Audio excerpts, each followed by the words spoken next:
अध्यक्षा सम्मानित श्री मती प्रतिभा सिंह जी, दून क्षेत्र के हमारे विधायक सीपीएस राम कुमार जी, हमारे माफ़ी चाहूँगा कर्नल धनीराम शांडिल जी जो कि हेल्थ मिनिस्टर है, हमारे रोहित ठाकुर जी जो शिक्षा मंत्री है, इस क्षेत्र के इंचार्ज भी है, हमारे शिव कुमार जी जिला कांग्रेस कमेटी के अध्यक्ष, हुसैन जी ब्लॉक कांग्रेस कमेटी के अध्यक्ष, मुकेश जी जोगिंद्रा बैंक के अध्यक्ष, धर्मपाल चौहान जी जो आज कांग्रेस में शामिल हुए हैं, हमारे पुराने साथी भी थे, काफ़ी लोग आज कांग्रेस पार्टी में शामिल हुए, सभी का मैं कांग्रेस पार्टी में शामिल होने का हार्दिक स्वागत करता हूं। और सम्मानित इस क्षेत्र के हमारे युवा कर्मठ और पिछले कई दिनों से आपके बीच में रहकर आपका कार्य कर रहे हैं मेरे छोटे भाई हरदीप सिंह बाबा जी। दो चुनाव रैलियों में मैं यहाँ आया, मैंने अपनी सरकार के बारे में आपको विस्तृत जानकारी दी। 16 महीने पहले जब हमारी सरकार बनी थी, जो इस क्षेत्र के विधायक थे, मैंने उन्हें पूरा सम्मान दिया। मैंने कहा कि विधायक और विधानसभा एक संस्था है, अगर आज़ाद चुनकर आए हैं तो भी हमें उनका काम करना चाहिए। हरदीप जी मेरे पास हमेशा आते थे, कहते थे कि ये जो विधायक है ये एक दिन भाग जाएगा। मैंने कहा कहाँ भागेगा? कहते इसके मन में सेवा भाव बिल्कुल नहीं है, ये तो सिर्फ धन की ओर देखता है और जहाँ पैसा मिलता है वहाँ वो दूसरा रास्ता अपनाता है। मैंने हरदीप बाबा जी की बात पर विश्वास नहीं किया, एक बार नहीं, दो बार नहीं, कई बार नहीं। राम कुमार जी ने भी मुझे कई बार कहा, मैंने कहा आजाद प्रत्याशी है, राज्यसभा का चुनाव होगा, हमारी कुछ मदद करेगा। लेकिन क्या मालूम था कि वो हमारे साथ दिल से नहीं था और ना आपके काम करना चाहता था। जो कुछ भी मेरे पास लाया, मैंने एक पल में सब कुछ स्वीकृत किया, ना आगे पीछा। मैंने कहा नालागढ़ की जनता ने इसको जिताकर भेजा है, इसके काम करने चाहिए। और ये जो 3 उपचुनाव होने जा रहे हैं, ये मैं ये नहीं कह रहा, लेकिन ये भविष्य की राजनीति को दिशा देने के लिए भी होने जा रहे हैं। हिमाचल की जनता ने ठीक है, चारों लोकसभा सीटों पर हमें जीत दर्ज नहीं की, लेकिन हिमाचल सरकार की कार्य प्रणाली पर उन्होंने 4 विधानसभा क्षेत्रों में जीत दर्ज की और एक जगह जमानत जब्त हुई है। और जो सीट हम हारे हैं वो बहुत कम मार्जिन से हारे हैं, थोड़ी रणनीति में चूक हुई थी। फिर ये 3 आजाद प्रत्याशी थे, हमने बोला कि जनता के आवाज बनकर ये निर्दलीय चुनकर आए हैं, इन 3 महीनों में कहीं ना कहीं अक्ल आएगी और अध्यक्ष महोदय के पास जाकर कहेंगे कि हम अपना इस्तीफा वापस लेते हैं। लेकिन जब ये चीजें सोच रहे होंगे मन में कि हमने इस्तीफा क्यों दिया और हम क्यों जाएं, मैं आज ये पूछना चाहता हूं कि आप दोबारा से विधायक बनने जा रहे हैं, बनने की के लिए भारतीय जनता पार्टी का टिकट लेने लिया है अपने, और दोबारा से विधायक बनने की आप कोशिश कर रहे हैं। और बार बार ये कहते थे कि कांग्रेस पार्टी के समय हमारा काम नहीं हुआ, इसलिए मैंने बीजेपी ज्वाइन की। मैं ये पूछना चाहता हूं कि बीजेपी का टिकट लेकर बीजेपी की सरकार कौन सी सत्ता में आ रही है? अब तो 34 से हम 38 हो चुके हैं। तो आप जनता का क्या काम करोगे? कुछ नहीं करेंगे। लेकिन बड़े दुख की बात है कि हिमाचल की राजनीति में और देश की आजादी के बाद पहला ऐसा उदाहरण है जहां 3 आजाद इंडिपेंडेंट विधायक अपना इस्तीफा देते हैं। इतना ही नहीं, इस्तीफा देने के बाद विधानसभा के गेट के बाहर बैठते हैं और क्या मांग करते हैं? यह पहली बार हुआ होगा 75 साल में। कई बुजुर्ग बैठे होंगे, ऐसा कभी समय नहीं आया होगा। ये इनका पोस्टर है।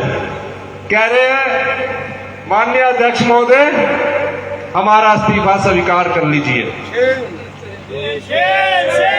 अध्यक्ष महोदय ने कहा 1 महीना आप हिमाचल की सीमा के अंदर नहीं रहे। किस प्रकार आप हेलीकॉप्टर, हवाई जहाज और 7 स्टार होटल में जाते रहे। मैं आपसे आराम से यह पूछना चाहता हूं कि आप इस्तीफा क्यों देना चाहते हैं? इतना ही नहीं, वो कोर्ट के दरवाजे के पास गए। कोर्ट का भी फैसला आया कि अध्यक्ष की शक्तियों को हम हस्तक्षेप नहीं कर सकते। और देखिए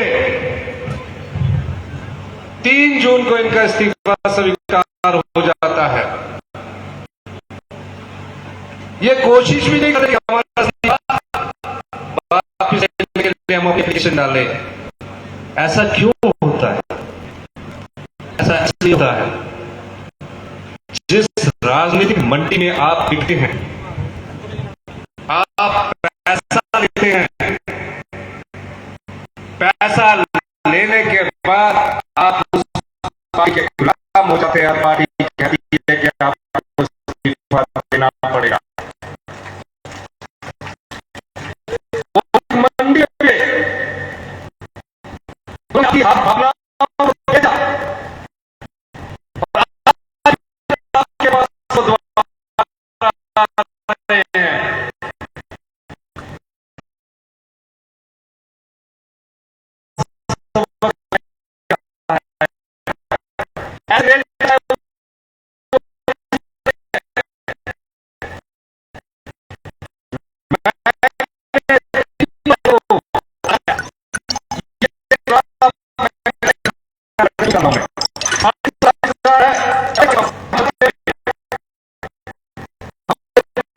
काम किया।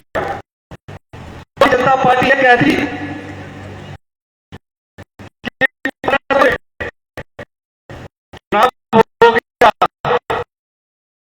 इसी मंच के माध्यम से कहा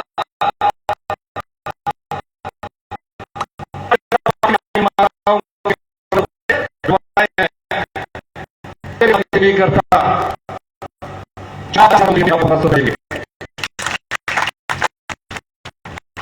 आचार संहिता होते ही हमने अपने महिलाओं को 21 दिन के फॉर्म चुके थे, स्कूटनी हो चुकी थी, उनके खाते में डाल दिए।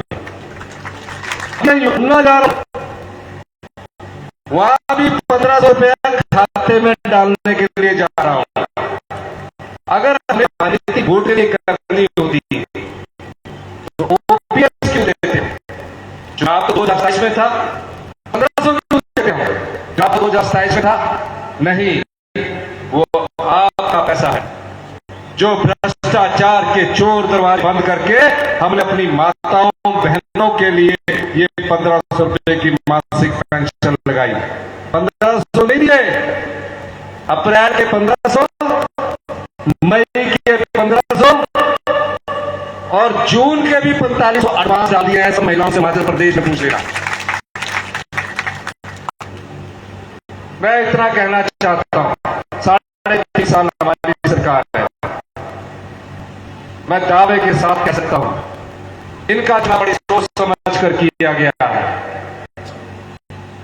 इनकी भावनाओं को देकर किया गया है। या आपके काम के लिए मेरे पास आकर लड़ते, वो उस विधायक की तरह की मेरे एक लगना है, पोल्यूशन कंट्रोल बोर्ड की परमिशन ला दीजिए। ये आगे किसी के बीमारी का बिल लेकर आते थे, किसी फेल है। ऐसे व्यक्ति को आपने, जिसकी 3.5 साल 3.5 साल के लिए बनाकर भेजिए,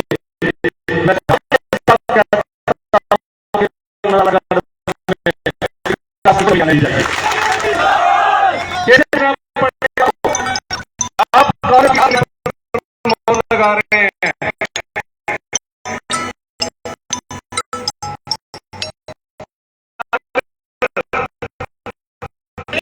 जोर से बोलना जरा। मैं सिर्फ आज इतना अनुरोध करने आया, ये 3 बाई इलेक्शन नहीं है, ना ये मुख्यमंत्री और सत्ता के लिए इलेक्शन है। ये 3 इलेक्शन राजनीति की स्वच्छता, राजनीति की शुचिता, राजनीति में ईमानदारी और पारदर्शिता के लिए है। अपने इलेक्शन के लिए तो हाई कोर्ट से स्टे लाने के लिए भागे हैं, जनता की मांग के लिए 1 महीना हिमाचल की सीमा के अंदर नहीं आए, काम कुछ नहीं करवाया। ऐसे व्यक्ति को तो खुद ही राजी करनी चाहिए। और भारतीय जनता पार्टी बेचारे कार्यकर्ता भी क्या करेंगे, वो तो बेचारे मूक दर्शक बन गए, क्योंकि उन्होंने बीजेपी का कमल खरीद लिया है। और जो खरीद कर कमल लेकर आपके पास जा रहे हैं जनता पार्टी के कार्यकर्ताओं से भी कहूंगा, वो खरीदा हुआ कमल लेकर जो प्रत्याशी आपके पास आया है, वो कभी आपका सच्चा सेवक नहीं होगा, वो हमेशा भेजता रहेगा। हम राजनीति में करने नहीं आए हैं, हम आपकी सेवा करना चाहते हैं। हिमाचल प्रदेश आत्मनिर्भर में हिमाचल प्रदेश हिंदुस्तान से समृद्ध चलेगा।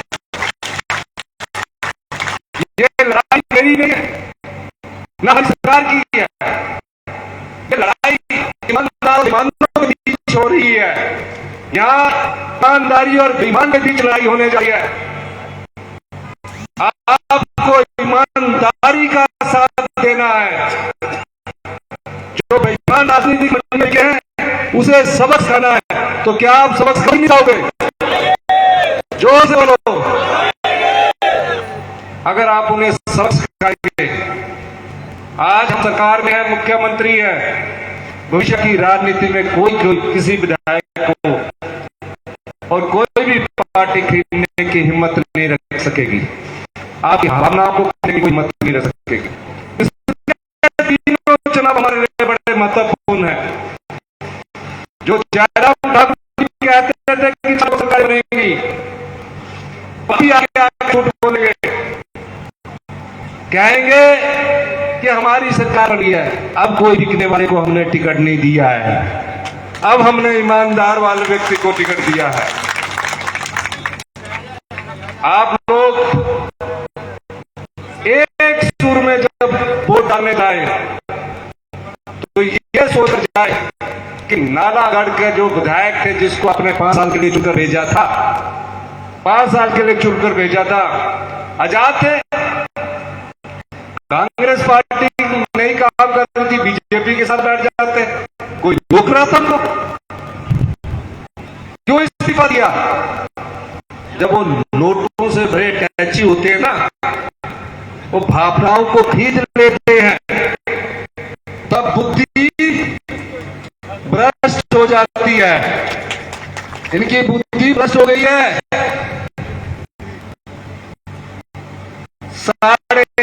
3.5 साल के दोबारा से वो मुझे विधायक बना दो। तो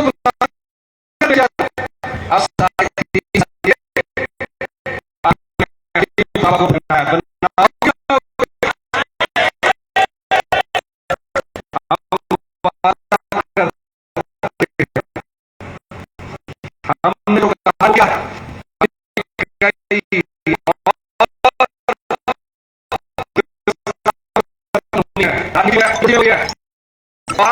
कुछ नहीं होनी है। कर रहे हैं। मैं आपसे कहूंगा ईमानदार और ईमानदारों के बीच है,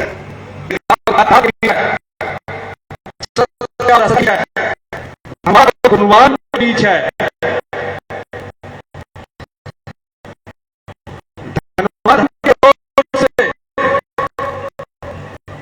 छीनने की कोशिश करेगा।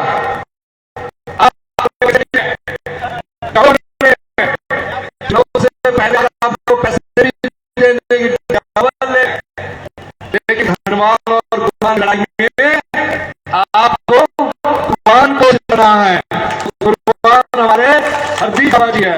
यही कहते हुए मैं आप सबका बहुत धन्यवाद करता हूं और एक नारा आपके सामने लगाता हूं, कांग्रेस पार्टी हरदी